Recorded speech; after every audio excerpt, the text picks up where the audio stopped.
സംസ്ഥാന ജൈവ വൈവിധ്യ ബോർഡിന്റെ 20 വർഷം. 1992 റിയോ ഡി ജനീറോയിൽ നടന്ന അന്താരാഷ്ട്ര ജൈവ വൈവിധ്യ ഉടമ്പടിയുടെ ഭാഗമായി ഇന്ത്യ 2002 ജൈവ വൈവിധ്യ നിയമം കൊണ്ടുവന്നു. ദേശീയ തലത്തിൽ വനം, പരിസ്ഥിതി, കാലാവസ്ഥാ വ്യതിയാന മന്ത്രാലയം ജൈവ വൈവിധ്യ നിയമം കൈകാര്യം ചെയ്യുന്നു. ദേശീയ തലത്തിൽ ഈ നിയമത്തിന്റെ ഭാഗമായി ജൈവ വൈവിധ്യ അതോറിറ്റി ചെന്നൈ ആസ്ഥാനമായി രൂപം കൊണ്ടു. ഈ നിയമത്തിന്റെ വകുപ്പ് 22 പ്രകാരം ഓരോ സംസ്ഥാനത്തും ജൈവ വൈവിധ്യ ബോർഡുകൾ ഉണ്ടാകേണ്ടതുണ്ട്. അത്തരത്തിൽ കേരളത്തിൽ 2005 കേരള സംസ്ഥാന ജൈവ വൈവിധ്യ ബോർഡ് രൂപം കൊണ്ടു. 2008 കേരള സംസ്ഥാന ജൈവ വൈവിധ്യ ചട്ടങ്ങൾ നിലവിൽ വന്നു. ജൈവ വൈവിധ്യ നിയമത്തിന്റെ വകുപ്പ് 41 പ്രകാരം മുഴുവൻ തദ്ദേശ സ്വയംഭരണ സ്ഥാപനങ്ങളിലും ജൈവ വൈവിധ്യ പരിപാലന സമിതികൾ രൂപീകരിക്കേണ്ടതുണ്ട്. ജൈവ വൈവിധ്യ പരിപാലന സമിതി അഥവാ ബയോഡൈവേഴ്സിറ്റി മാനേജ്മെന്റ് കമ്മിറ്റി BMC രൂപീകരിച്ച ആദ്യത്തെ സംസ്ഥാനമെന്ന നേട്ടം 2012 കേരളം കരസ്ഥമാക്കി. ബ്ലോക്ക് പഞ്ചായത്തുകളിലും ജില്ലാ പഞ്ചായത്തുകളിലും 2019 BMCകൾ നിലവിൽ വന്നു. BMCകളുടെ പ്രഥമ കർത്തവ്യം ജനകീയ വൈവിധ്യ രജിസ്റ്ററുകൾ ഉണ്ടാക്കുക എന്നതാണ്. സംസ്ഥാനത്തെ 941 ഗ്രാമപഞ്ചായത്തുകൾ, 87 മുനിസിപ്പാലിറ്റികൾ, 6 കോർപ്പറേഷനുകൾ എന്നിവിടങ്ങളിൽ ജനകീയ ജൈവ വൈവിധ്യ രജിസ്റ്റർ ഉണ്ടാക്കിയ ആദ്യത്തെ സംസ്ഥാനമെന്ന ഖ്യാതി 2019 കേരളം സ്വന്തമാക്കി. തിരുവനന്തപുരം, കൊല്ലം ജില്ലകളുടെ സമുദ്ര ജൈവ വൈവിധ്യ രജിസ്റ്ററുകൾ തയ്യാറാക്കി. കാസർഗോഡ്, കണ്ണൂർ ജില്ലകളിൽ തീരദേശ BMCകൾ മുഖേന സമുദ്ര ജൈവ വൈവിധ്യ രജിസ്റ്ററുകൾ തയ്യാറാക്കി വരുന്നു. ജൈവ വൈവിധ്യ പരിപാലന സമിതികളെ ശാക്തീകരിക്കാനും കരട് നയ രൂപീകരണം സാധ്യമാക്കാനും വിവിധങ്ങളായ മാതൃകാ ജൈവ വൈവിധ്യ സംരക്ഷണ പദ്ധതികൾ കേരളത്തിലെ 250ഓളം BMCകളിൽ നാളിതുവരെയായി നടപ്പിലാക്കിയിട്ടുണ്ട്. കാവുകളുടെ പാരിസ്ഥിതിക പുനരുജ്ജീവനം, ആവാസതീരം കണ്ടൽവൽക്കരണ പദ്ധതി, ഒലീവ് റെഡ്ലി ഇനത്തിൽപ്പെട്ട കടലാമയുടെ സംരക്ഷണ പദ്ധതി, പുഴയോര സംരക്ഷണ പദ്ധതി, മെരിസ്റ്റിക്ക ചതുപ്പുകളുടെ ആവാസ വ്യവസ്ഥാ പുനരുജ്ജീവനം, തനത് ഉൾനാടൻ മത്സ്യങ്ങളുടെ പരിപോഷണ പദ്ധതി, തനത് ജൈവജാതി ഇനങ്ങളുടെ സംരക്ഷണം, ജൈവ വൈവിധ്യ പാർക്കുകളും ശലഭോദ്യാനങ്ങളും ഔഷധ സസ്യ പാർക്കുകളും സ്ഥാപിക്കൽ തുടങ്ങിയവ അവയിൽ പ്രധാനപ്പെട്ടവയാണ്. നയരൂപീകരണത്തിനായുള്ള വിവിധ ഗവേഷണ പദ്ധതികൾ സംസ്ഥാനത്തെ ശാസ്ത്ര ഗവേഷണ സ്ഥാപനങ്ങളുടെ സഹായത്തോടു കൂടി നടപ്പിലാക്കി വരുന്നു. വംശനാശ ഭീഷണി നേരിടുന്ന സസ്യ ജന്തുജാലങ്ങളുടെ സംരക്ഷണം, അധിനിവേശ സസ്യ ജന്തുജാലങ്ങളുടെ നിയന്ത്രണം, മാട്ടറിവിന്റെയും ഭൗതിക സ്വത്തവകാശത്തിന്റെയും സംരക്ഷണത്തിൽ ഊന്നിയുള്ള ഗവേഷണം എന്നിവ അതിൽ ചിലതാണ്. ജൈവ വൈവിധ്യ നിയമത്തിന്റെ വകുപ്പ് 37 പ്രകാരം ജൈവ വൈവിധ്യ സമ്പന്നമായ പ്രദേശങ്ങളെ ജൈവ വൈവിധ്യ പൈതൃക കേന്ദ്രങ്ങളായി പ്രഖ്യാപിക്കാം. അത്തരത്തിൽ ആദ്യമായി പ്രഖ്യാപിച്ചത് 2019 കൊല്ലം ജില്ലയിലെ ആശ്രാമം പ്രദേശമാണ്.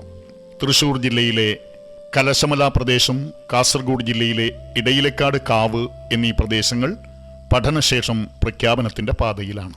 പ്രാദേശികമായ ജൈവ വൈവിധ്യ സമ്പന്ന പ്രദേശങ്ങളെ ഇത്തരത്തിൽ പ്രാദേശിക ജൈവ വൈവിധ്യ പൈതൃക കേന്ദ്രമായി പ്രഖ്യാപിക്കാനുള്ള അധികാരം BMCകൾക്ക് നൽകിക്കൊണ്ട് രാജ്യത്തിന് മാതൃകയായി കേരള സർക്കാർ 2020 തന്നെ ഉത്തരവ് പുറപ്പെടുവിച്ചിട്ടുണ്ട്.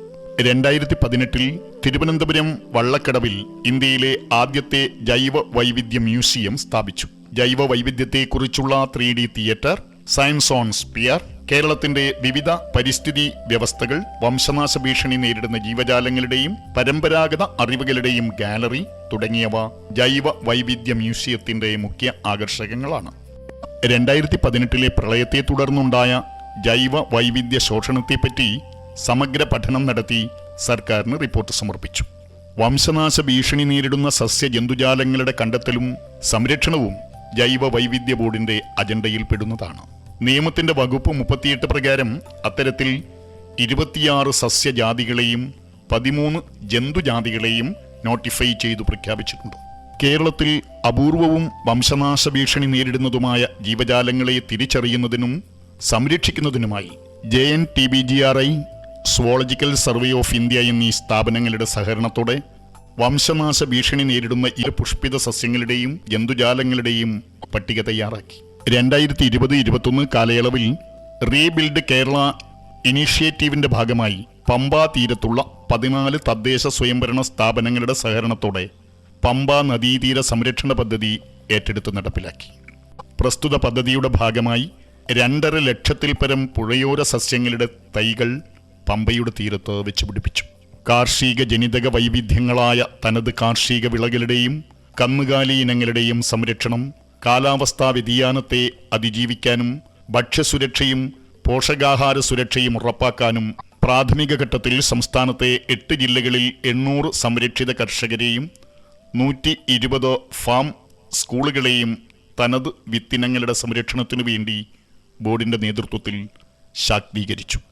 ജൈവ വൈവിധ്യ രജിസ്റ്റർ കാലോചിതമായി പുതുക്കേണ്ടതിനാൽ തദ്ദേശ സ്വയംഭരണ സ്ഥാപനങ്ങളിൽ തയ്യാറാക്കിയ PBRകൾ പുതുക്കുന്നതിനുള്ള മാർഗരേഖ തയ്യാറാക്കുകയും എല്ലാ BMCകൾക്കും പരിശീലനം നൽകുകയും ചെയ്തു. കുമ്മിങ് മോൺട്രിയൽ ഗ്ലോബൽ ബയോഡൈവേഴ്സിറ്റി ഫ്രെയിംവർക്കിന്റെ 23 ലക്ഷ്യങ്ങൾ 2030 ആകുമ്പോഴേക്കും കൈവരിക്കണം എന്ന ഉദ്ദേശത്തോടെ ദേശീയ ജൈവ വൈവിധ്യ ലക്ഷ്യങ്ങൾക്കനുസൃതമായി സംസ്ഥാന ജൈവ വൈവിധ്യ പരിപാലന കർമ്മ പദ്ധതി രേഖ തയ്യാറാക്കി.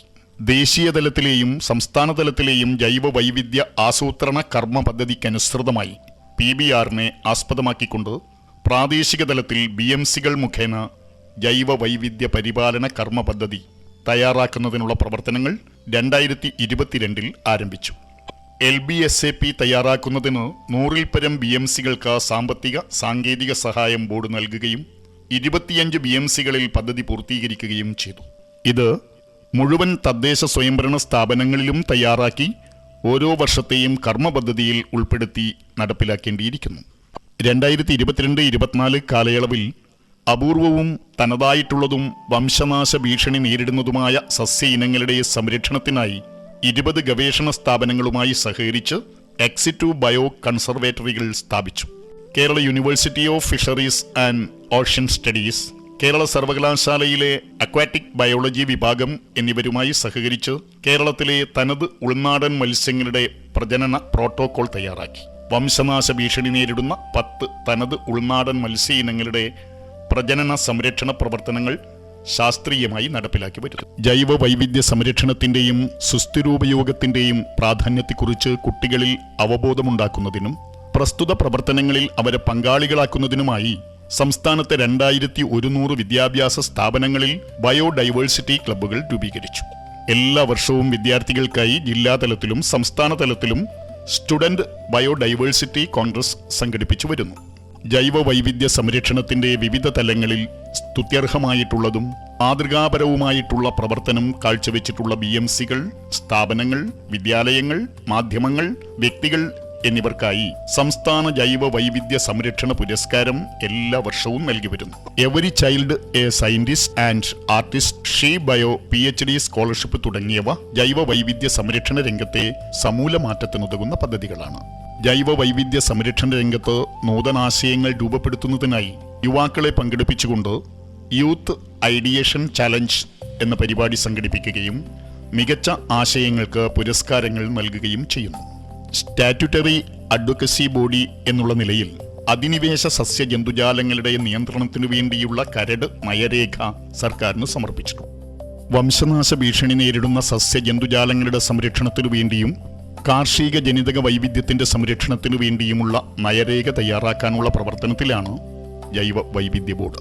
ജൈവ വൈവിധ്യ സംരക്ഷണം, സുസ്ഥിര ഉപയോഗം, അതിൽ നിന്നും കിട്ടുന്ന വരുമാനത്തിന്റെ തുല്യവും നീതിയുക്തവുമായ വിനിയോഗം എന്നിവ ജൈവ വൈവിധ്യ നിയമത്തിന്റെ പ്രധാന ഉദ്ദേശ ലക്ഷ്യങ്ങളാണ്.